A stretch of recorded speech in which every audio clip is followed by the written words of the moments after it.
Jury selection is officially underway in the sex trafficking trial of Sean Diddy Combs. Chloe Malas was in federal court today, and Chloe, no jurors selected, but a pretty revealing start to the 8-week trial.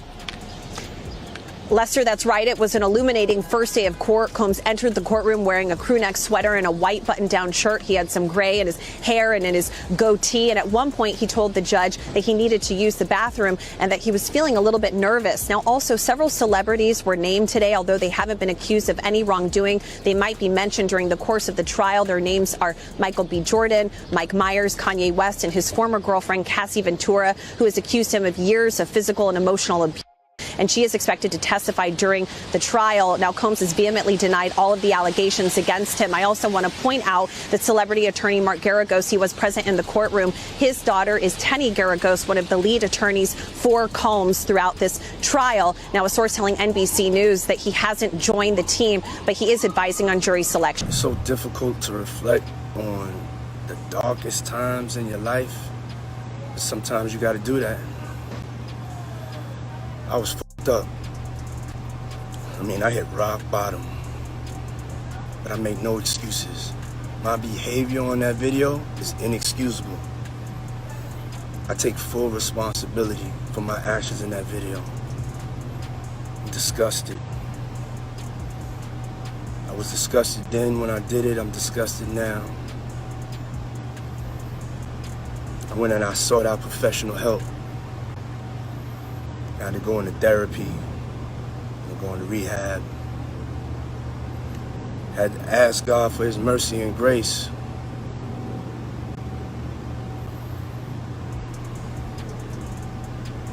I'm so sorry. But I'm committed to be a better man each and every day. I'm not asking for forgiveness. I'm truly sorry. Day 2 of the Diddy trial just wrapped up, and things are spiraling fast. The courtroom energy is tense, and based on new revelations from the official filings, it's starting to look like Diddy is cornered. One of the biggest bombshells? Diddy is being questioned about why he reversed his stance on that now infamous video, the one where he was caught on camera violently assaulting Cassie in a hotel hallway. Here's what went down. When the video first leaked, Diddy publicly acknowledged that it was real. He released a statement on Instagram, admitting to what happened and apologizing, saying he was ashamed of his actions and ready to be held accountable. But behind the scenes, something shifted, because just days before his trial began, that apology vanished from his social media, scrubbed like it never existed. Then his legal team filed a motion claiming the footage was fake. That sudden 180-degree turn, it's raising serious questions about whether Diddy is hiding more than he's admitting and what exactly he's so afraid of. And here's the kicker. Cassie has officially been named a witness. That alone changes the entire trajectory of the case. The prosecution is expected to lean heavily on her testimony. After all, this video didn't just spark outrage. It opened the floodgates for dozens of other allegations to pour in, some stretching back years. Now that Cassie is speaking under oath, her words carry legal weight, and Diddy's team is clearly nervous. According to legal insiders, Diddy's defense is fighting tooth and nail to keep the tape out of court.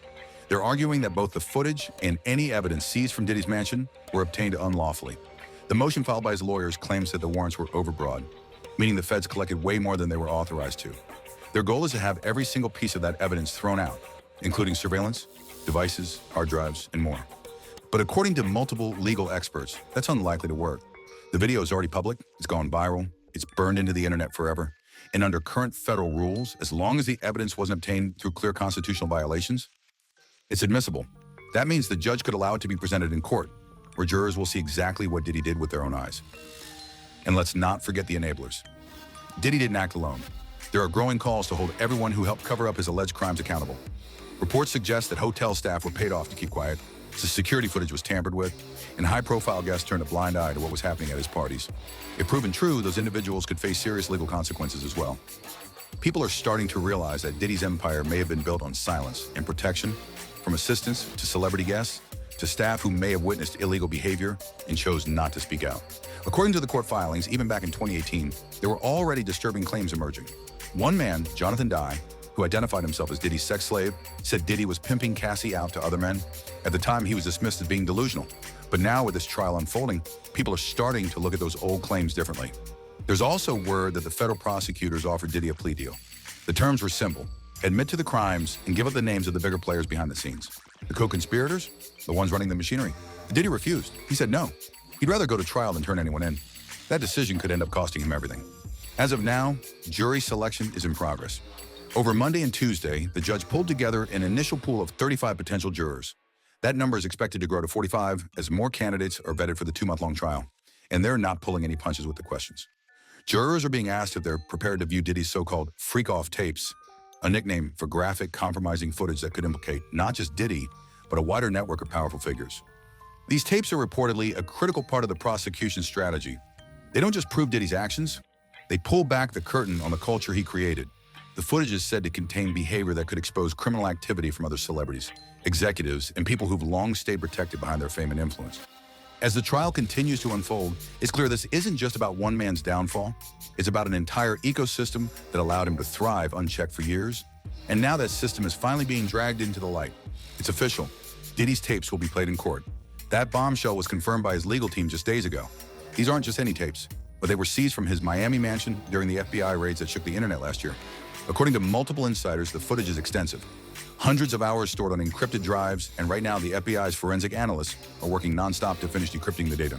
And once they do, the courtroom will hear and see it all. Well, not all of it. Prosecutors are expected to play only selected clips, the ones that hit the hardest. Why? Because they're playing chess, not checkers. These tapes are being used not just to prove Diddy's guilt, but to pressure other people into cooperating. The feds are holding evidence that could potentially expose dozens of celebrities, industry figures, and staffers. And many of those people have already flipped, choosing to testify anonymously once they realized they were on camera. Behind closed doors, hundreds of individuals have been interviewed as part of this sprawling investigation. Prosecutors didn't move forward until they were 100% confident in their case. And it shows this isn't being handled by just any district attorney. The Southern District of New York is known as one of the toughest prosecutorial offices in the country, with a win rate of over 97%. For Diddy, this isn't just a legal case, it's a battle for survival, and the pressure is only building. Cassie, the woman at the center of the scandal, isn't staying silent. She's made it clear that she'll testify under her real name. No anonymity, no holding back. And given that she was in a relationship with Diddy for over a decade, she likely witnessed things that no one else can speak to. If she lays out the full story of what happened over those 11 years, Diddy's legal defense could crumble in an instant. The strength of the case is shaking up his entire legal team. In a shocking twist, some of Diddy's own lawyers are jumping ship. For over 20 years, he was represented by the respected firm Grumman, Shire, Missel & Sachs. But after the federal charges came down, they dropped him, just walked away. And when your longtime legal partners abandon you in the middle of the biggest crisis of your life, it's usually because they see the writing on the wall. Now left scrambling, Diddy's current legal team is trying a new strategy: blame the booze. They recently filed a motion claiming that Diddy was under the influence of drugs and alcohol during the times in question, and therefore wasn't fully aware of what he was doing. It's a risky play. If the court accepts this diminished capacity argument, Diddy could potentially avoid the most severe penalties, maybe even get key charges dropped. But most experts are skeptical. Not only is it a hard argument to prove, it also contradicts previous statements where Diddy appeared fully coherent and in control. That motion was filed on Sunday, April 27th, and at the same time, Diddy's lawyers also asked for more time to prepare. But here's the catch. It was Diddy himself who pushed for a speedy trial in the first place. Back then, he was confident. Now, as his legal strategy falls apart, the same team that once said, "Bring it on," is suddenly pleading for delays. But the judge isn't having it. Just a few days ago, federal judge R.N. Subramanian denied Diddy's request to delay the trial by 2 months. The clock is ticking, and the courtroom doors are opening soon, whether Diddy's ready or not. And as if that weren't enough, even race is being dragged into the courtroom by Diddy himself. His legal team attempted to claim that the case was racially motivated, saying Diddy was being unfairly targeted because he's a successful black man. But this argument didn't go over well, not even within his own camp. In fact, Anthony Rico, the only black attorney on Diddy's defense team, resigned after Diddy tried to take that angle in court. He wasn't willing to stand behind a defense that leaned on what he believed was a deflection rather than a legal argument. With the evidence piling up, Cassie ready to speak, former allies stepping away, and the FBI preparing to play tapes that could shake the music industry to its core, many are saying Diddy is done. His empire, once bulletproof, now looks more like a house of cards, and it's collapsing one piece at a time. Prosecutors aren't playing games. The jury pool is being carefully selected, and every detail is being scrutinized. These jurors won't just hear testimony, they're going to watch actual footage. They'll see what happened, not just hear about it. And once they do, there may be no room left for doubt. So here's the big question. Will Diddy end up behind bars? Or will he pull off the impossible and escape the fate that's cost so many others? Drop your thoughts in the comments. Do you think justice will be served? Make sure to hit like and subscribe, because this story is just getting started. There's more coming, and it's going to be explosive.